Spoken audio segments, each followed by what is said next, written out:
Ciao ragazzi, sono Pingu e vengo in questo mio nuovo video. Oggi, prediction della classifica finale della Serie A. Probabilmente non ne azzeccherò manco una.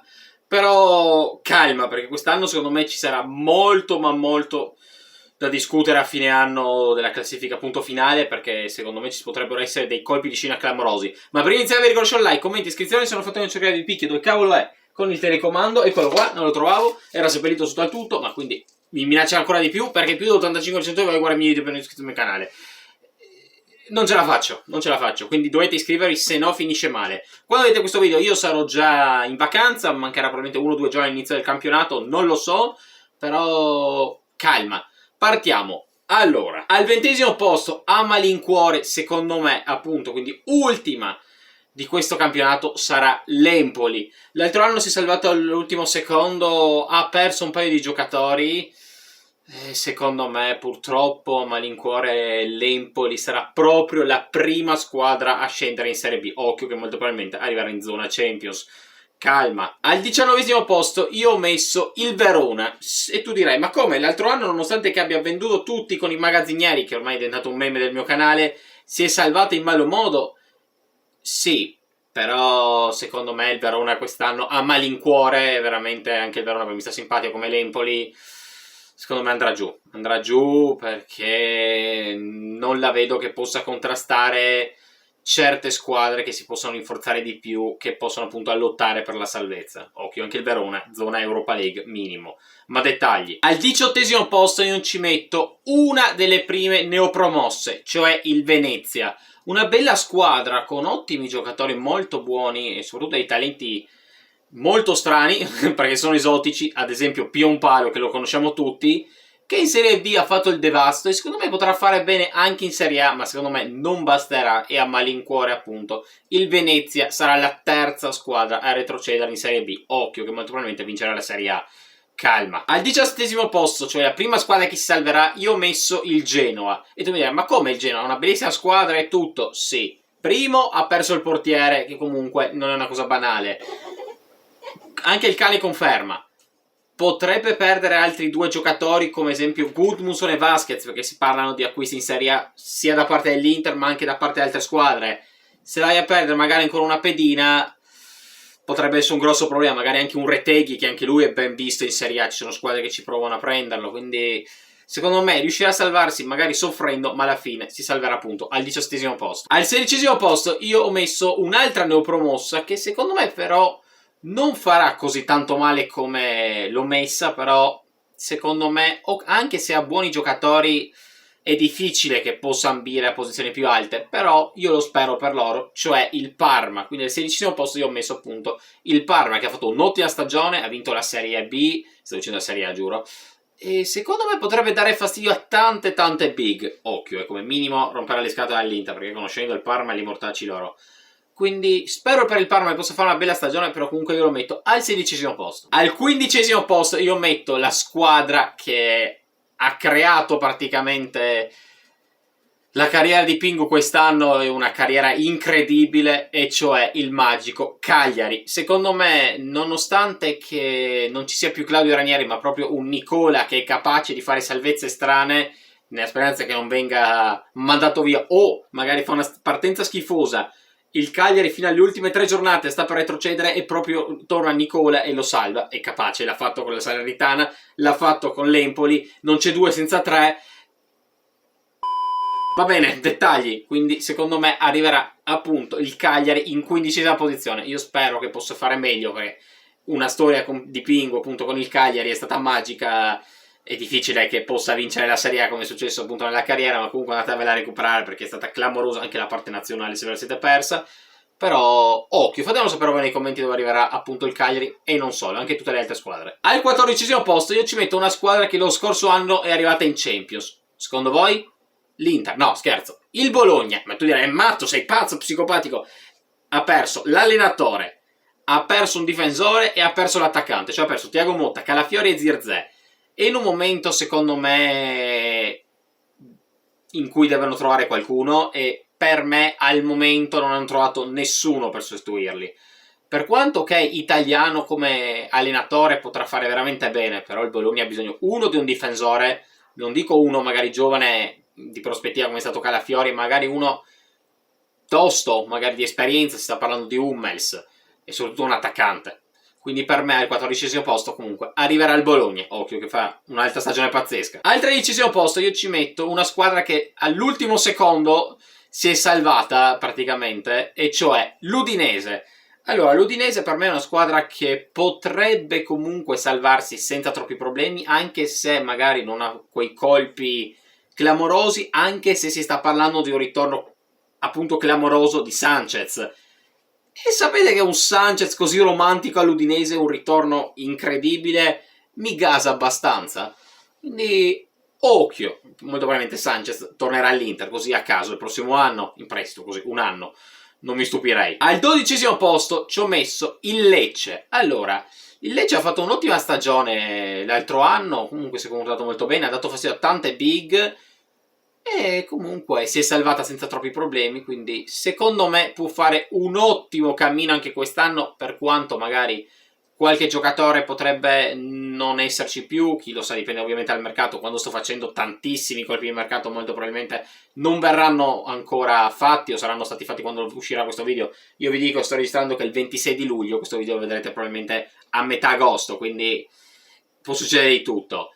Quindi secondo me il Lecce comunque, nonostante tutto, si piazzerà al 12° posto. All'11° posto io ci piazzo una squadra che l'altro anno ha fatto veramente bene, però con il cambio allenatore secondo me avrà questa pecca che invece che arrivare appunto tra il 9° e il 10° posto, come è successo lo scorso anno, che se l'è lottata, ha rischiato addirittura di andare in Europa in una maniera clamorosa e tutto, io ci ho messo il Torino, ovviamente non di Juric, ma di Vanoli.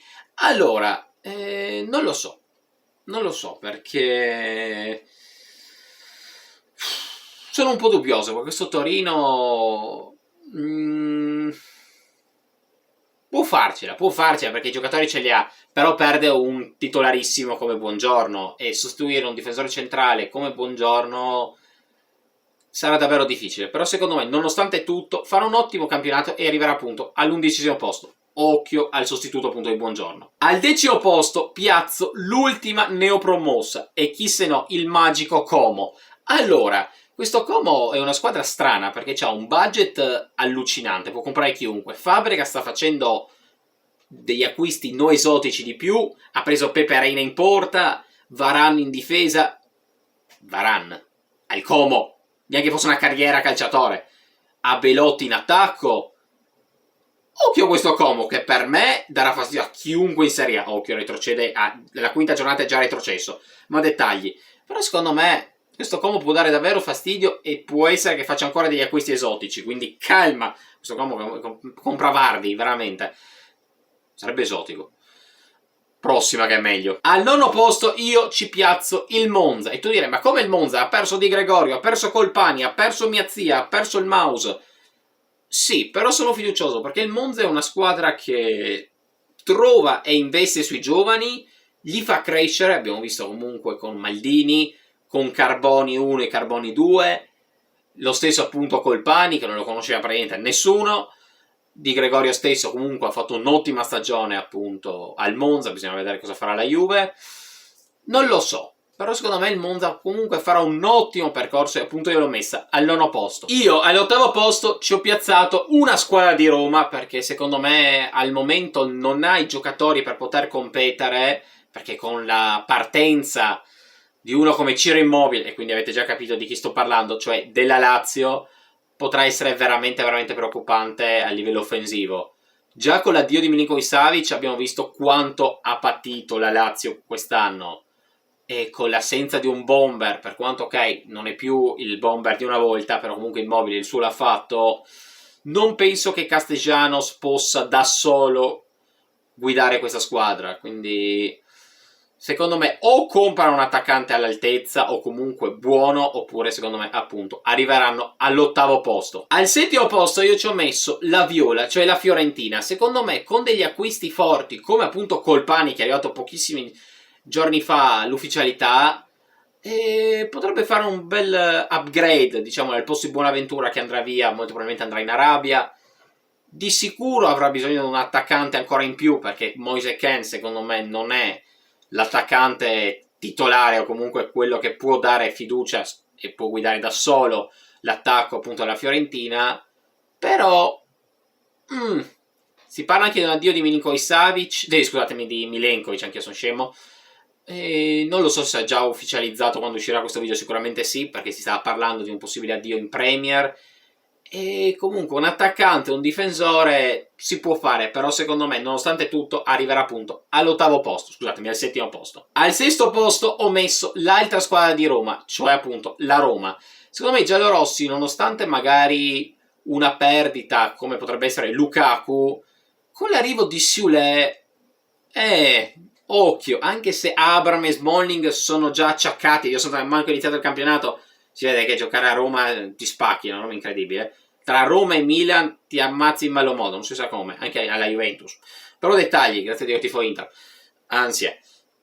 Non lo so, perché la Roma la vedo un po' perplessa, secondo me sì, ha preso Sule, però dietro secondo me ha bisogno di un acquisto.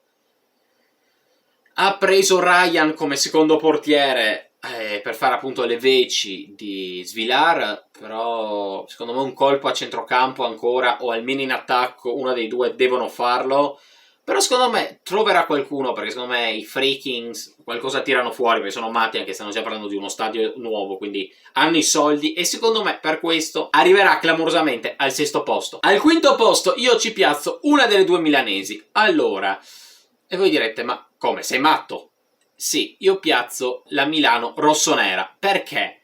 Perché non ha fatto ancora acquisti seri di mercato. Ha comprato soltanto Morata, ha perso uno come Giroud, ha perso comunque un attaccante che di gol li ha fatti, soprattutto importanti, decisivi. Ok, hai preso Morata, che non è che abbia fatto una brutta stagione, però secondo me un altro colpo a centrocampo devi farlo per forza. Non lo so.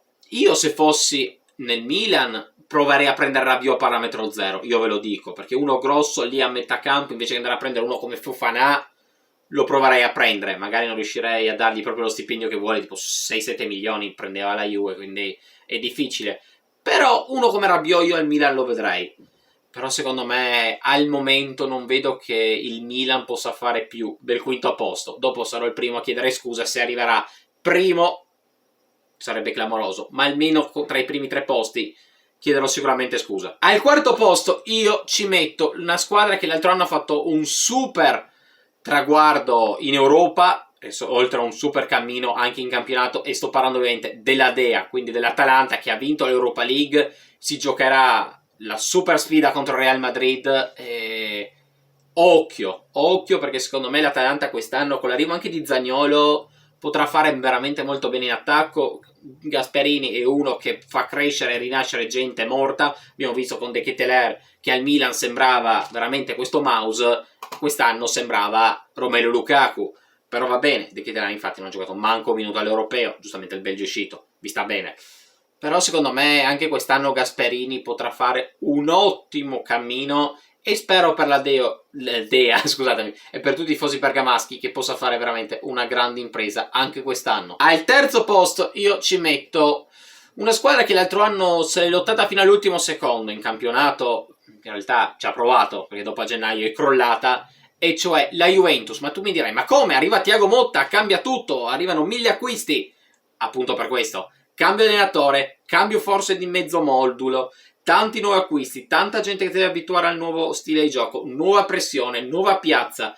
Per me, come ho già detto quando è arrivato Thiago Motta, ci sono 2 opzioni: o vince il triplete a mani basse, e vedere un interista che vince il triplete con la Juventus da interista, molto probabilmente mi sparo in testa, ma questo è un altro conto, oppure fa come il Napoli quest'anno e va fuori dalle coppe.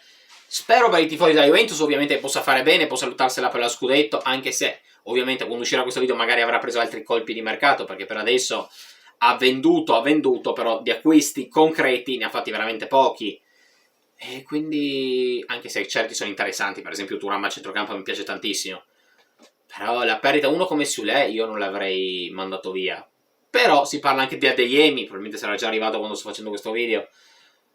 Non lo so, però secondo me se la lotterà, ma alla fine arriverà al 3° posto. Occhio, prima con 50 punti di vantaggio sulla seconda. potrebbe essere clamoroso. Al secondo posto io ci piazzo la mia squadra del cuore, cioè i campioni d'Italia in carica, cioè appunto l'Inter. Tu mi dirai, ma come Pingu? Cioè, hanno vinto in malo modo senza difficoltà l'anno scorso, la squadra è rimasta quella, hanno fatto gli acquisti clamorosi come Taremi e Zelinski, è rimasto appunto Inzaghi come allenatore, tutto, e tu li metti secondi? Sì, perché secondo me i primi, nonostante non abbiano fatto un mercato super, un acquisto forte l'hanno fatto, anzi due, uno in difesa ma l'altro tutto in panchina, e in più la questione di non avere coppe, e quest'anno con la Super Champions League e tutte le altre competizioni secondo me sarà decisiva per il campionato, e al primo posto io ho messo proprio il Napoli. E tu mi direi, ma come? Dopo la schifezza che ha fatto l'altro anno? Può arrivare prima? Sì, bisogna solo capire quale sarà il vero numero 9 del Napoli. Attualmente è ancora Osimhen quando sto registrando, molto probabilmente a questo momento in cui state vedendo questo video sarà Romelu Lukaku. Di sicuro il Napoli è pronto a sostituire Osimhen se dovesse partire per Parigi. Antonio Conte sarebbe felicissimo di riabbracciarlo dopo l'esperienza all'Inter. Lukaku stesso ha detto voglio andare al Napoli, tifava Napoli fin da bambino, questo lo sappiamo, come in tutte le squadre in cui è andato a giocare, ma dettagli, gli manca solo veramente di andare il prossimo anno alla Juventus, e in Italia le ha fatte tutte praticamente, ma dettagli, manca ancora il Milan, spero di no che non vada nessuna delle altre due. Ma va bene, vabbè ragazzi, che dirvi, secondo me appunto i campioni d'Italia di quest'anno, della stagione 2024-2025, sarà appunto il Napoli di Antonio Conte. Secondo me potrà succedere, però secondo me per far sì che accada deve andare via Osimhen e arrivare Lukaku, perché con lo stile di gioco di Antonio Conte, con il probabile 3-5-2, Kvaratskhelia e Osimhen non si troverebbero, e quindi secondo me Lukaku sarebbe quello che metterebbe la ciliegina e mezzo puntino sullo scudetto. Occhio! Vabbè ragazzi, che dirvi, like, commenti, iscrizione, fatemi sapere voi appunto la classifica finale, quale sarà la squadra campione d'Italia del prossimo anno, ma soprattutto quali saranno le squadre che retrocederanno. Sono stracurioso, io spero di azzeccarle tutte, anche in realtà i primi posti, magari se si inverte, visto che tifo Inter sarebbe meglio, spero di no per quelli che vanno in zona di retrocessione, perché mi dispiacerebbe. E appunto di seguirmi qua su Instagram, qua su YouTube e anche su TikTok, non fosse altro che non so quando, non so come, non so perché, ma l'importante è dire bentornata a Serie A. No, Pingualè, ciao, e secondo me quest'anno finirà malissimo, ve lo dico, nuovo format della Champions su questo campionato, Coppa Italia, qua tra reaction, nuove format, mille cose, non le reggo. Occhio, perché se dovesse succedere che finisce veramente con questa classifica sarebbe clamoroso, ma occhio, come direi una prediction, se succede, mamma mia, ciao!